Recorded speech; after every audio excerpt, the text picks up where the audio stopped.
দেখুন এই লোকটি কি বলছে। এই যে যুগান্তর শ্রমিক পত্রিকা 12/5/2013 তারিখে লিখেছেন 1,50,000 গোলা বারুদ ব্যবহার করেছে। আমি সেই সম্বন্ধে বলতে চাই না, কিন্তু এই কওমি মাদ্রাসার মানুষগুলি, এই ফুরকানিয়া মাদ্রাসার মানুষগুলি, এই মাদ্রাসার মানুষগুলি, মসজিদের মুয়াজ্জিন ইমাম সাহেব, আপনাকে, আমাকে, সকলকে, অনেককে, যারা মুসলমান, আমার মা যখন আমাকে ফুরকানিয়া পাঠিয়েছেন, বিসমিল্লাহির রহমানির রহিম, আমি যখন শিখলাম, আউযুবিল্লাহ শিখলাম, এই মানুষগুলির হাতেই।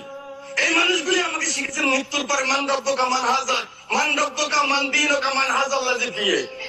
এই মানুষটাই শিখিয়েছে আমার মৃত্যুর পরে যখন কবর রাখবেন, মিনহা খালাকনাকুম ওয়া ফিহা নুঈদুকুম ওয়া মিনহা নুখরিজুকুম তারাতান উখরা। আল্লাহ এই মাটি থেকে তিনি এসেছেন, এই মাটিতে আবার তাকে রেখে গেলাম। সেই মানুষগুলিকে একটা জিনিস আমি দেখেছি, স্পিকার, এভাবে